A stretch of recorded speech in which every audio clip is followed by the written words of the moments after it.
Good morning. I'm going to take advantage of the lull and start our meeting this morning. Let's see. The regular meeting of the Louisville Metro Air Pollution Control Board.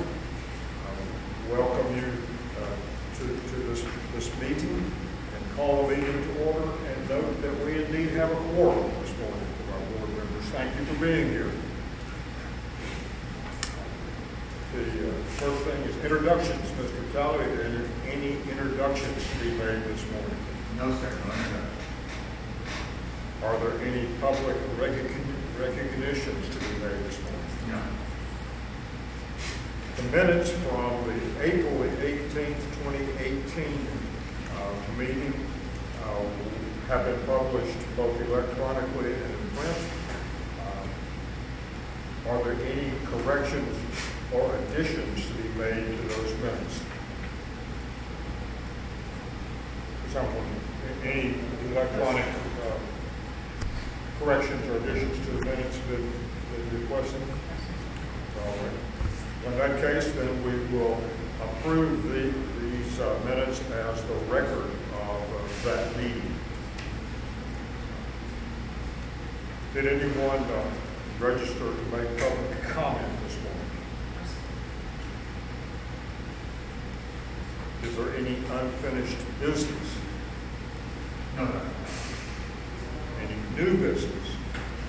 No, sir. Moving right along here. Did either of our committees meet during the past month? No. Therefore, there are no committee reports. And we're ready for staff reports. Director's report, Mr. Talley. Thank you, Dr. Bowden. So let me start out. There appears to be some board's flag in front of you there. So happy to point that out. But the one thing I do want to point out is that there's a new brochure in there. This is something Tom Nord has worked on for the last month or so.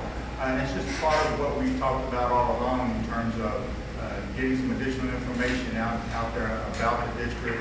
I think I've mentioned before that we often find that folks are aware that somebody kind of takes a look at air quality in this community, and that's about the extent of what they know. So along with the community workshops that we're working on, this is just part of that process of getting information out there about the district, who we are, and what we do. And so these will be in place and available to put out.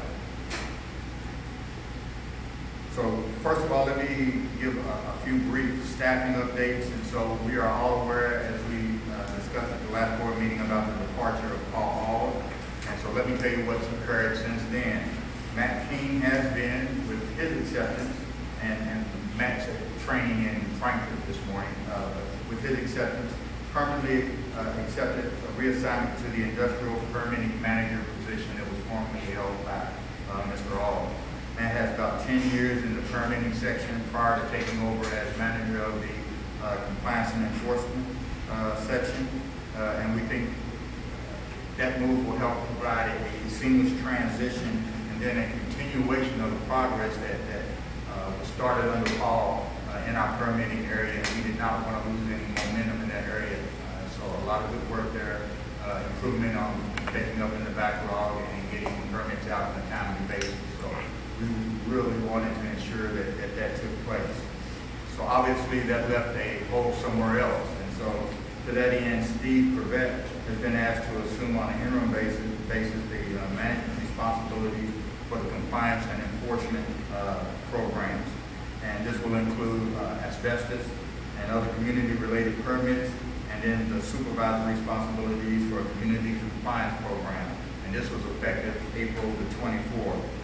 And this is in addition to his other duties there. So Steve is out in training, but we want to thank him also for accepting these additional responsibilities during this interim period. And that position will be posted, and we'll be looking to filling it on a permanent basis. And I want the board to understand that Steve has over 12 years of compliance and enforcement experience here at Apcd. And so as a result, he's already familiar with the program staff, its day-to-day work. He will also be instrumental in training new environmental compliance supervisor and enforcement coordinator that I think we're to make offers on today. So just a very good fit, and appreciate Steve accepting stepping up during this interim period. So I often talk about our improved relationship with EPA, and the RARE project, which we talk about quite a bit here, is just one kind of glaring example of the collaborative work and our interactions with EPA. But there are day-to-day, ongoing kind of interactions that take place between the district and EPA all the time. And I thought I'd highlight some of those just a little bit to let you know that it's more than just the big project. So we have routine EPA teleconferences. One of the most recent was on interstate transport submittals for the 2015 ozone NACs. We have a monthly state implementation plan meetings with EPA, including DAQ through Frankfurt and the district. There are regular ozone advance meetings and correspondence as we stay in touch with EPA personnel about that program. And then numerous webinars are available to us. We provide training and learning opportunities. And so just recently we have one on air quality and health impacts in Atlanta. And then just yesterday there was one on the racial and economic disparities in residential proximity to PM sources. And this was a national analysis. And just the short of that is that it confirmed what I think most of us in this room assume, and that is that minorities, and particularly African American communities, experience greater exposure and impacts from air pollution in this country. Those are some of the types of things that are offered by EPA that we're able to avail ourselves of, opportunity to look at best practices, what's going on in the rest of the country, and it really does just help us do our job a little bit better. And so while we're on the vein of talking about some of those things that we don't talk about that often, that was with EPA, I wanted to talk a little bit about some of the things that we do with our metro partners and other local partners in the community in a cross-functional and collaborative kind of effort.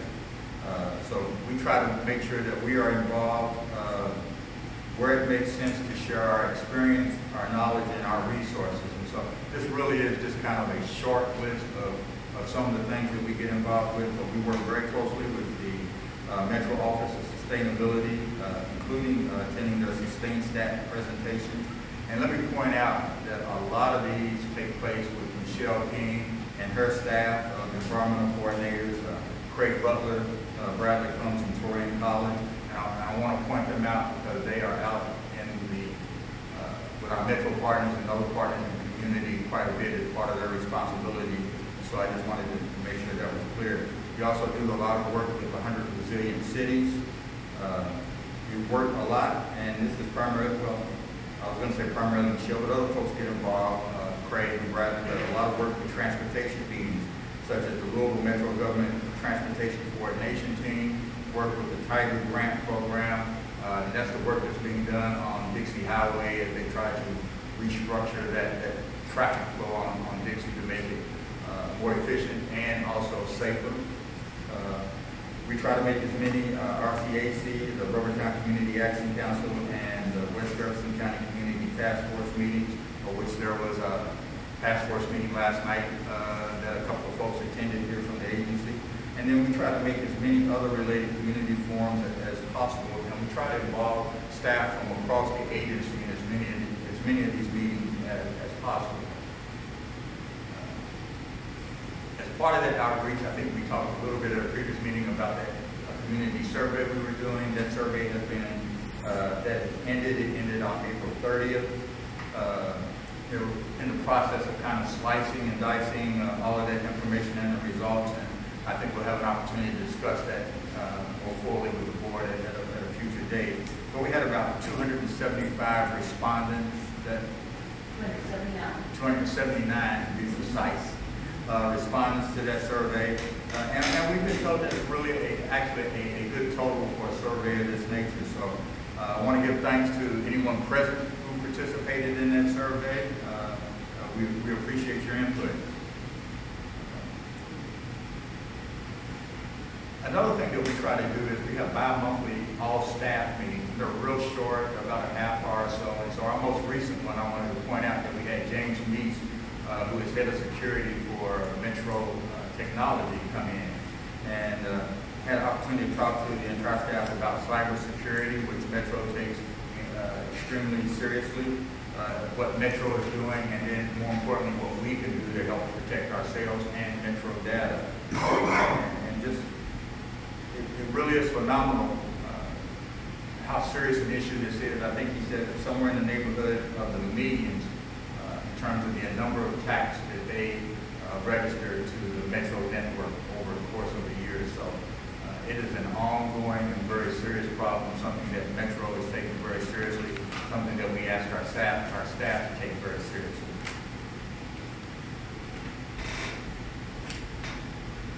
A couple of internal updates on things that are going on internally. So we talked a little bit about work that we are doing collaboratively with EPA. It's our internal partners with some of our public partners. And now I want to talk a little bit about some of the things we're doing within the district. So two of our permitting engineers, Dr. Nusa and Dr. Lynn, have been working on a correlation study between NOx emissions and large stationary source, LG&E, Mill Creek, and then ozone concentrations that are Cannons Lane monitoring system. So this study was based on 2014 through 2017 hourly ozone data from Cannons Lane and our Buckner stations, and then 2014 through 2017 LG&E, Mill Creek hourly NOx emissions data. And they use a model from the NOAA, the National Ocean and Atmospheric Administration. It's called a high-split model. And it's just an opportunity for us to dig in, take a deeper look at ozone formation in this community, and our hope is that this study will help us better understand ozone formation in the community and will contribute to our work going forward and as we work toward reaching attainment for ozone. And so, again, a lot of stuff going on internally that sometimes we don't get a chance to talk about. In conjunction with that, and we are about to let the Ozone Study RFP, as I think I previously mentioned, we're looking for an outside consultant, really to get three main objectives: compile a comprehensive inventory of ozone contributing compounds in our community, produce an ozone sensitivity modeling or analysis, and then a VOC reactivity analysis.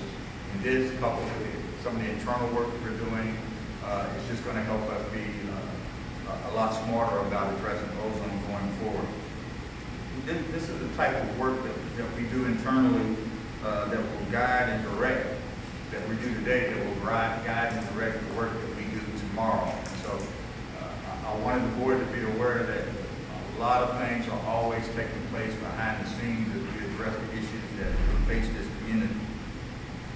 And as I have said, and other folks are very fond of saying, we have to be smart going forward because we really have hit all the low-hanging fruit in terms of addressing air pollution in this community.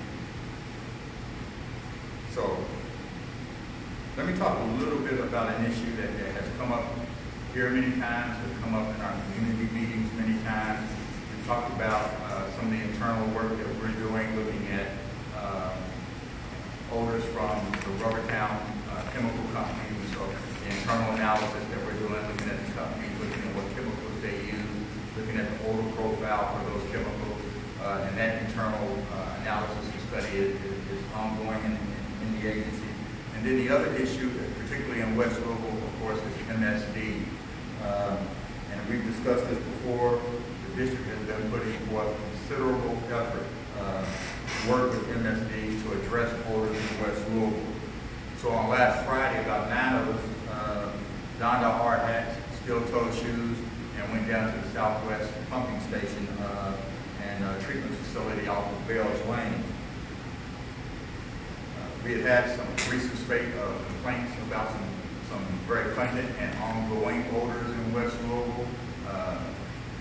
We had sent investigative staff out, some of our compliance officers.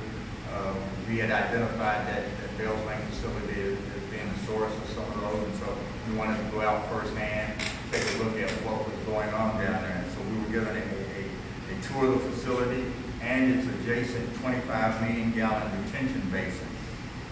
So because of some operational issues that MSD was having at the treatment facility, and then the nature of this basin, which is an earthen basin, which which makes cleaning it out a little bit more difficult, or in reality a lot more difficult, which allows odors to linger a lot longer in that community. And so we took a look at that.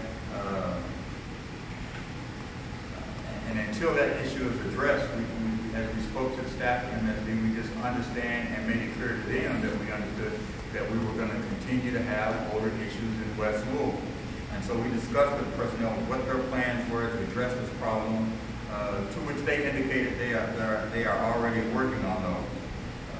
We talked about the need for MSD to complete the plan to address those issues at that pumping station, to communicate that plan effectively to all the folks in that affected community, and to do so by also telling them what they're going to do, when they're going to do it, and when folks can expect resolution to it.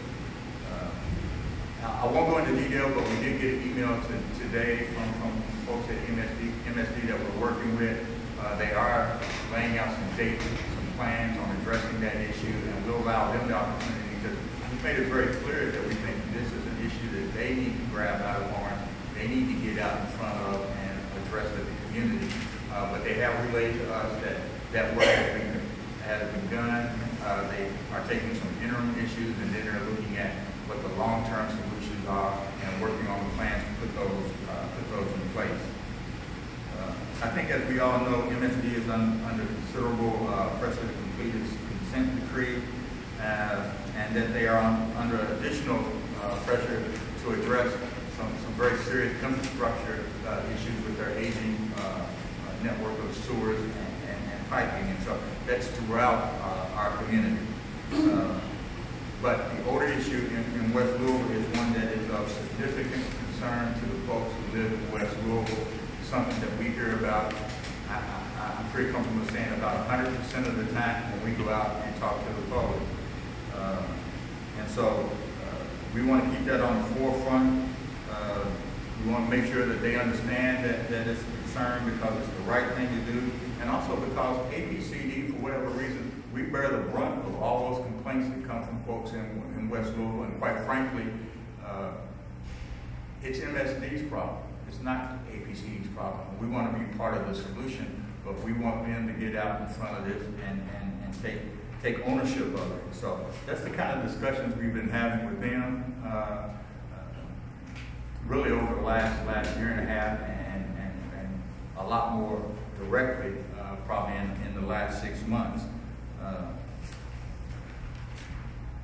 We want to stress to MSD that just as they do in other parts of the community, I think everyone saw the newspaper articles about the work that they're doing downtown. There were several articles, they've been on the news talking about it.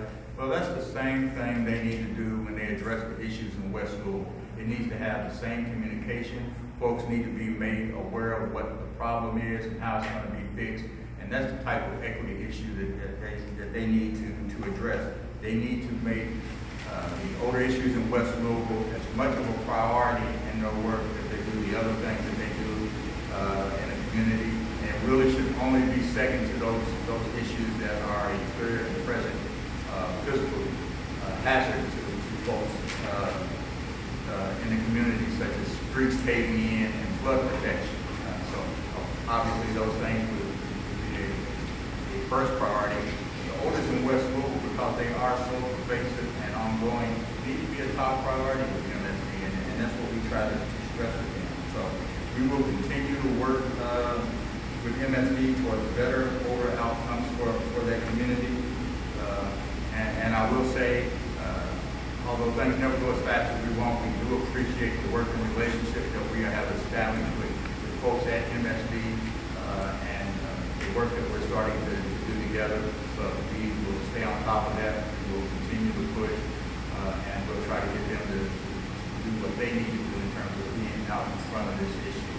So just I know we talk about it kind of intermittently, but it really is work that we do in terms of odors from MSD and odors from town almost on a daily basis upstairs.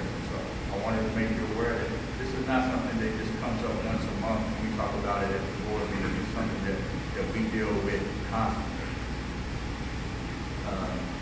Dr. Powell, last thing I have is just a short ozone update from Byron Gary. And so just wanted to kind of give some final dates and some final information as we move forward with the new ozone designation. Byron? Thanks, Mr. Talley.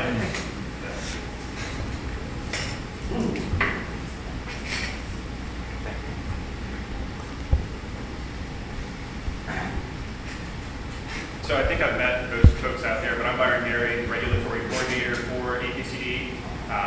Part of my job as regulatory coordinator is working on our state implementation plan, which is something we have to do in particular when we have issues with the National Ambient Air Quality Standards. So I'm just going to run through what has been occupying most of my time recently with regards to the 2015 standard.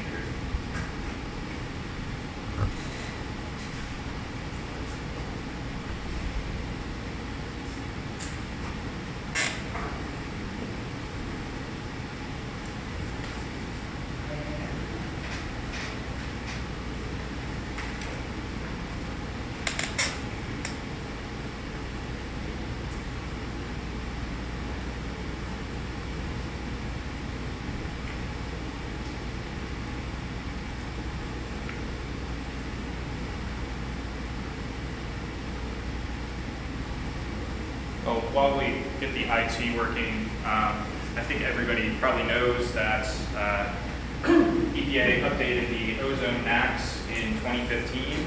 That was under the previous administration, they lowered it to 70 parts per billion. That is the standard that the entire country has to meet now. And as part of that, there's sort of a long planning horizon. 1 year after they update the max, each state is required to submit recommendations for area designations. That happened in September of 2016. Kentucky recommended that Louisville specifically and surrounding counties be designated as attainment at that time. Here we go.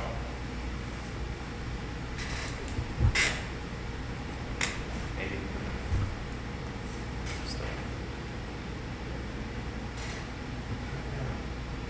There we go. So, already on that second one here. So September 2016, the state recommended that we be designated attainment. That was based on design value for 2013 through 2015. Design values are a 3-year average of the daily highest fourth max, or the fourth, Billy might have to help me out, the fourth highest daily maximum each year is averaged over 3 years. So based on 2013 through 2015 data, the state recommended that we be designated attainment. 1 year later is when EPA is officially supposed to promulgate final designations for every area. And if they disagree with the state, they're supposed to let the state know 120 days ahead of time so that we can give them any additional information. They were a bit behind. So December of last year, they finally sent that 120-day letter and told us that they were going to designate us non-attainment. That was based on 2014 through 2016 data, which looked a little worse than the 2013 through 2015.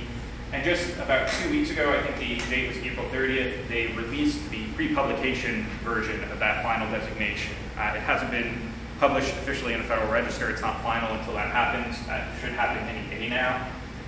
And in that pre-publication version, they said it doesn't take effect for 60 days after that. So we will officially be in non-attainment come July of this year. And that's the date that sort of kicks off the planning process going forward. So July 2019 is the first date that's relevant to us. That is when conformity kicks in, and I'll go into a little bit more detail on what some of these mean in just a minute. But then 2 years after that, July 2020 is when our attainment SIP is actually due to EPA. 3 years after designation in non-attainment is the attainment deadline for marginal areas, and we are being designated marginal, so we're supposed to make that standard by July 2021, and we really aim to do so.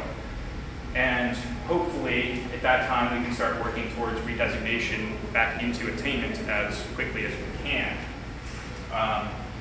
Looking out even further, once you're designated attainment, you have to submit a maintenance plan on how you're going to keep that up, and then you've got to submit a second one 8 years later. That's that 2029 and 2030 date, and that's got to show how you're going to maintain it for another 10 years. So really, this is something we're going to be dealing with out until about 2040 or so, at minimum. So a little bit more detail on what some of those requirements actually mean. That first year, July 2019, will be when transportation and general conformity for the 2015 NACs kick in. What this means is that every federally funded project has to have a plan for how it will not cause or contribute to non-attainment of the NACs. So any highway project, any large federal project has to analyze and show that it's not going to increase emissions, basically.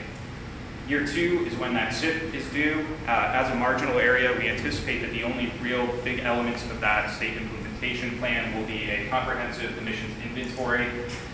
This is more than just the emissions inventory that companies submit to us every year. This is every source of ozone in the area has to be accounted for in a base year.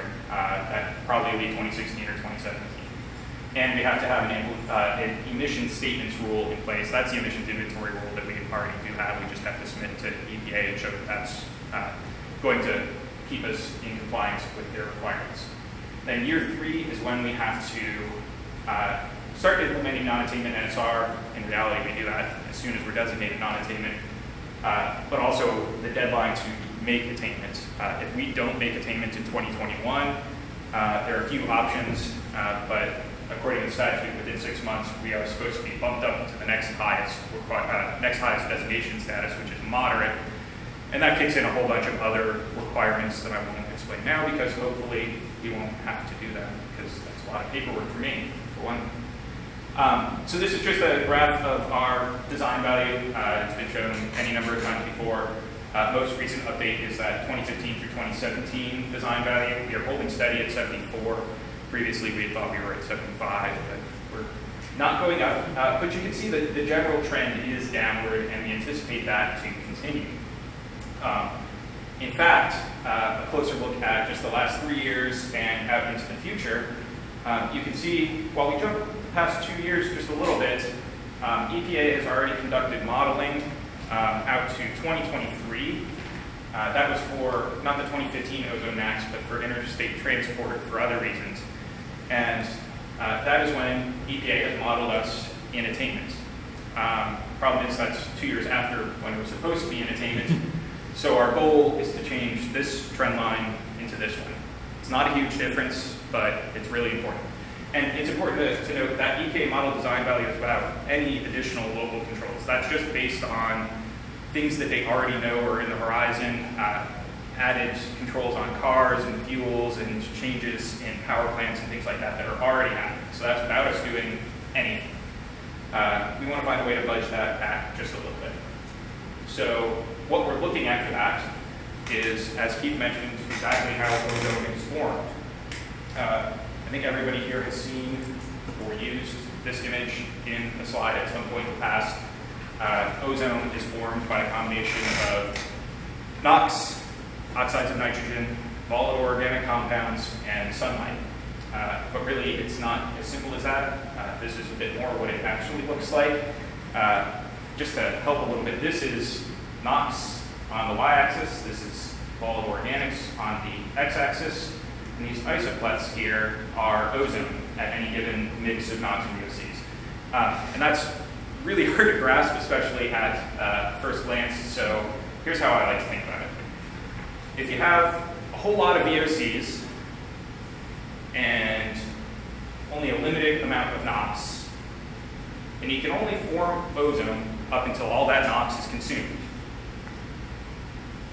At that point, it doesn't really matter if you start shrinking your VOCs until you get down below that ratio. It's a little more complicated than that. The lines are kind of fuzzy. There's some overlap. There are a lot of other factors, particular mix of VOCs in your community, the meteorology, and things like that that we have been looking at. But that's what this is saying. And what this is saying is, if you're over here, we've got a whole bunch of VOCs that have a low amount of NOx, then you are what we call NOx limited.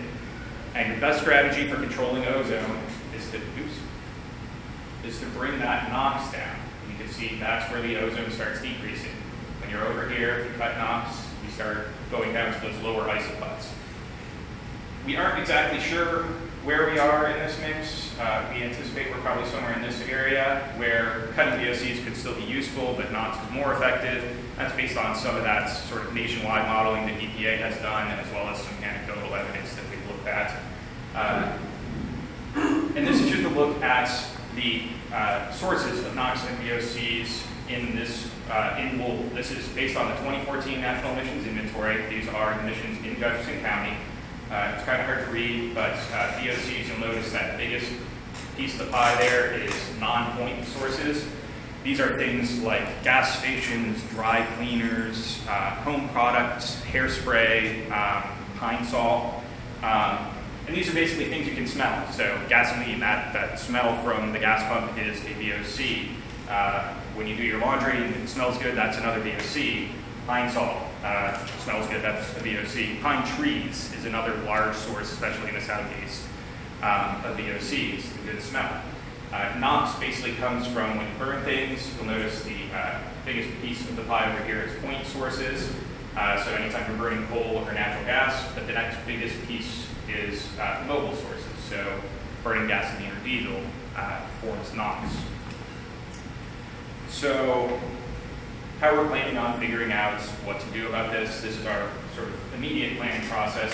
That ozone formation study that Keith mentioned, first have to figure out the exact mix at this time of VOCs and NOx in our air, and then look at doing some sort of modeling or another.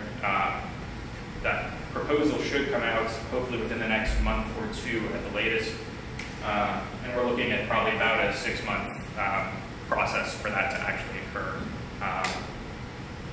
And in the meantime, we are looking at getting together an ozone stakeholder group that will hopefully include both stakeholders who are part of the industry in Louisville as well as the public. Start trying planning and figuring out how we budge that line from 2023 back to 2021. A couple of other developments. This is some of the wonkier stuff. We're still waiting on the actual implementation rule for the 2015 NACs. EPA has said that they plan to release that in May. We've missed deadlines before, so we don't know for sure. That's what tells us what those sort of future planning dates are specifically, and what exactly our requirements are. We sort of know based on what's happened with the NACs in the past and what was in the proposal. And based on conversations with EPA, they don't expect any huge drastic changes except one, and that is based on a court decision that came out just a few months ago, South Coast Air Quality Management District versus EPA, South Coast 2.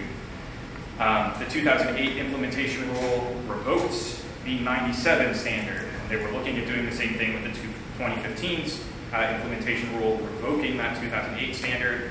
The court said you can't do that. Once you set the standard, you have to make people keep complying with that one too, basically, especially non-attainment areas and maintenance areas like us. We were in attainment for the 97 standard, but still in a what we call maintenance period, that sort of 20-year period after you're designated to attainment, where you have to keep doing the transportation conformity. You have to keep showing that your emissions are at least holding steady. And that's sort of something that we're looking at locally, because we're technically, the court didn't really give us a timeline, but we're 3 years overdue, magically out of nowhere, for our second maintenance plan for the 97 standard. That's also why they're holding up some on the implementation rule for the 2015 standard. So that's all I have. Sorry, that was a lot to try and throw at everybody at once, but I'm glad to answer any questions anybody might have. That's 2 hands at once back. And then Arnita. You said the baseline emission inventory year is going to be 2016 or 2017? That's a guess on my part, honestly. Okay. If I had to bet, I would say 2017, just because that's when the next NEI is. They're working on an NEI for 2017 right now. They tend to like convenience and not duplicating efforts. 2017 made sense. In the past, they've used the year that they sort of made designations based on, I think. So that's why I said 2016, because it was 2014 through 2016 data. But it's close enough to 2017. I'm kind of guessing they'll probably use 2017 as the base year. That'd be calendar year basis, right? What's that? That'd be calendar year basis. Yes. Yeah. And Arnita? No, I just want to know if that would be on the website. Yeah, that'll be up. Sorry, I got one more question. Go ahead. So since Louisville metro area is NOx limited. We think. Well, we think it's part of the Eastern United States, so it's a reasonable bet to Yeah. say NOx. So, and the 57% of point sources, it's going to be an approximate year maybe for Apcd to come out with guidelines for trying to change that trend line. Sorry, your question, So what the I'm thinking 57% is- of point source is what we're really looking at? What is in the works right now to predict what changes APC will try and do to affect current or future emission from point sources of NOx? So the first step is really getting that RFP out and determining exactly how NOx or VOC limited we are. And the second part of that is looking at VOC reactivity, as Keith mentioned. So figuring out that part, because even if we are NOx limited, figuring out which VOCs are contributing the most might play into that decision. So I don't think I can really say until we have determined more precisely what that ratio is and how much different VOCs contribute what we're looking at. He did also mention we had done some sort of preliminary high splits on ozone seed and stage for past years, looking at Mill Creek's contributions.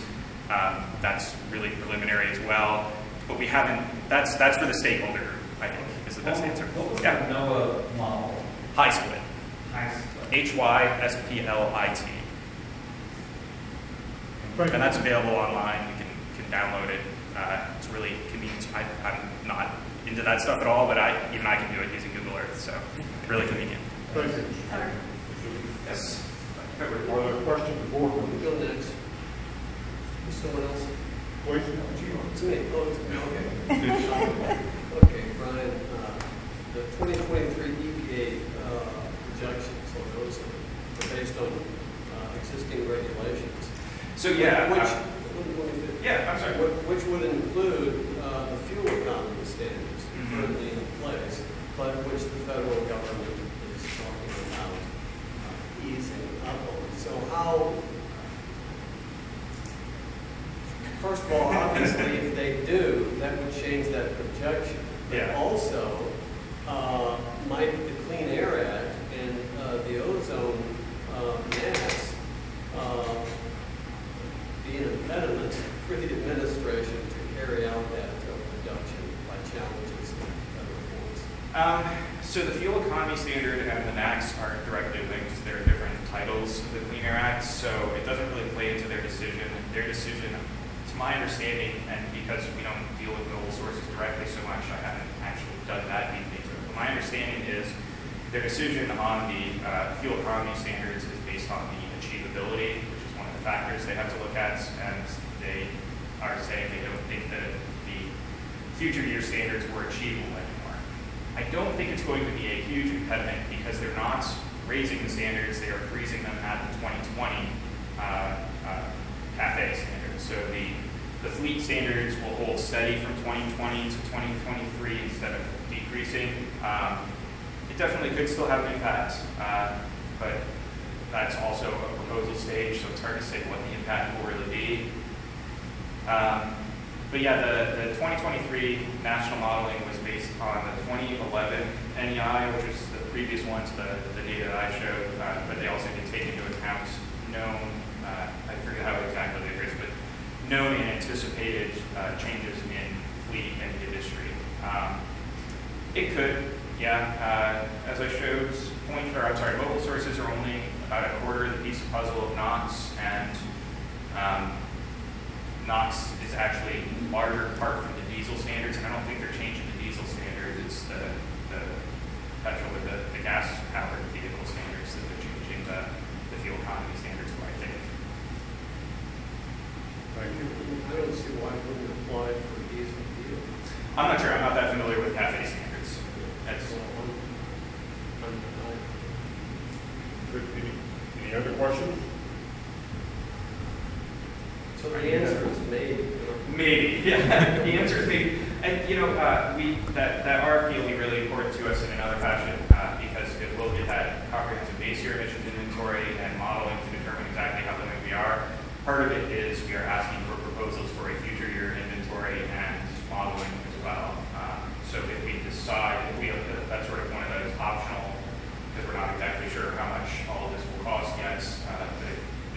the budgets and we get proposals to develop a future year inventory modeling, we might do that all over again, and more refined for the Louisville area specifically. Thank you. Thank you. Callie, anything for you? Jack, well, just a second. Oh, I'm sorry, Anita. So basically, what's the low-hanging fruit?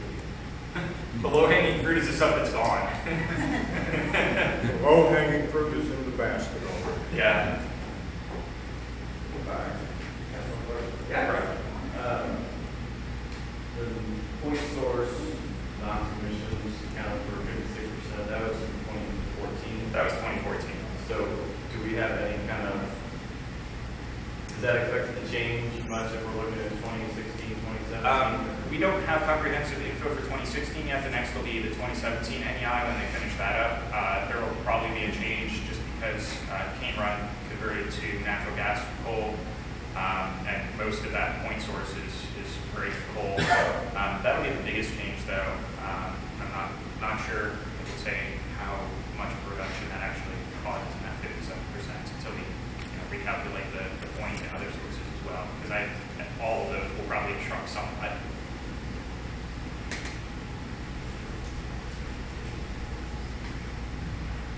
The air quality data is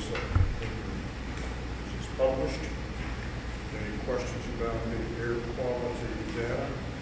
We are in the ozone season, and the last 3 days have been good days to generate ozone, I expect. So we may find out about any blips from that next time. We have not had any exceedances in particulates, sulfur dioxide, or ozone to date. The enforcement status has been published as well. Any questions about that? And the excess emissions report. Any questions about that? Is there anything else that should reasonably come before this meeting this morning? If not, then I thank you for your time, your attention, and your participation.